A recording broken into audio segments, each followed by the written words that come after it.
এই দেশে হয়েছে তার বিচার হতে হবে।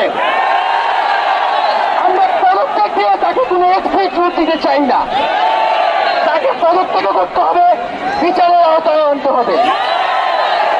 এবং শুধু শুধু শেখ হাসিনা নয়, পুরো মন্ত্রী পরিষদ, সরকার সবাইকে পদত্যাগ করতে হবে। এবং এই যে রেজিম, এই যে ফ্যাসিবাদী শাসন ব্যবস্থা, এটাকে বিলোপ করতে হবে। এবং আমরা এমন একটি বাংলাদেশ গঠন করতে চাই, এমন একটি রাজনৈতিক বন্দোবস্ত তৈরি করতে চাই যেখানে আর কখনোই কোন ধরনের